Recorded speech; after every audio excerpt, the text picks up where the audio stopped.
શાસ્ત્ર કહે છે કે જેને પણ પિતૃદોષ હોય એના લક્ષણો બતાવ્યા. રાત્રિના સમયે તમે સૂઈ જાઓ. ઘણા કહે ને કે અમને કેમ ખબર પડે?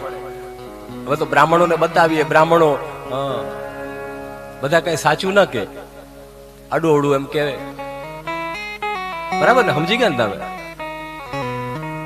એટલે બધા પર બહુ ભરોસો ન કરાય.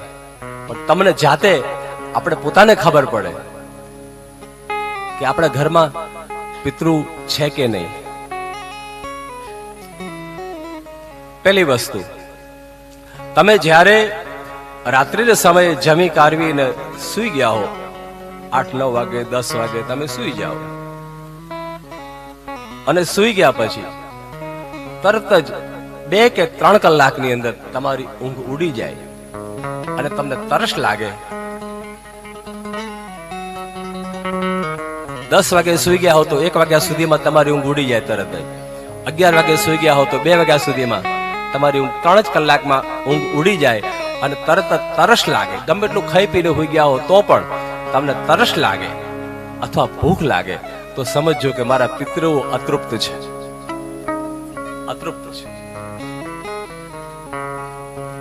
અડધી રાત્રે તમે ઝબકીને જાગી જાઓ અને તમને ભૂખ અને તરસ લાગવા મળે છે, ના ના પાણી પીવું જ પડશે હવે, તો આ તમે નથી માંગતા.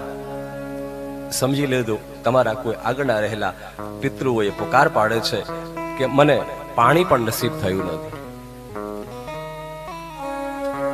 તરસ્યા છે, ભૂખ્યા છે. એના માટે શું કરવું જોઈએ? કીધું ભાદરવો મહિનો આવે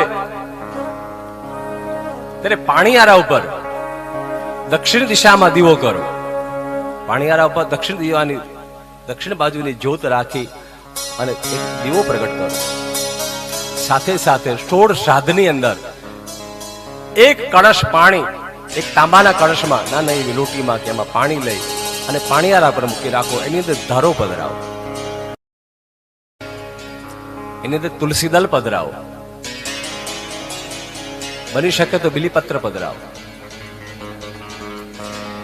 16 દિવસ, પૂનમથી લઈ અને અમાસ સુધીના 16 દિવસ એક કળશ પાણીયારા પર મૂકી સવારના પહોરમાં એક દીવો કરી અને એ જે કળશ છે એ લઈ અને ભગવાન શિવ લિંગ જે છે, શિવલિંગ ત્યાં હોય ત્યાં શિવજીના ઉપર અર્પણ કરી દો.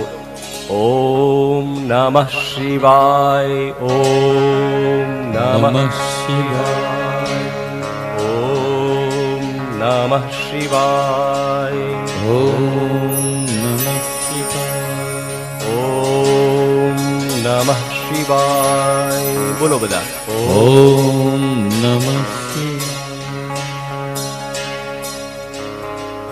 ભગવાન શિવને જ્યારે તમે જળ અર્પણ કરો છો ને ત્યારે ભગવાન શિવને જળ અર્પણ કરો છો ત્યારે પહેલો વહેલો જે ભાગ છે તમારા પિતૃઓને મળે છે. ધ્યાન સે સુનના કદા. શિવજી તમારું તમામ જળ ગ્રહણ કરતા નથી તાત્કાલિક. પહેલો જ ભાગ જે છે એ પિતૃઓને અર્પણ થાય છે, આહુતોને અર્પણ થાય છે. બીજો ભાગ, ત્રીજો ભાગ છે દેવી દેવતાઓ, તમારા કુળદેવી આદિને અર્પણ થાય છે. અને પછી ત્રીજો ભાગ જે છેલ્લો ભાગ વધે એ શિવજી પોતે સ્વીકાર કરે છે.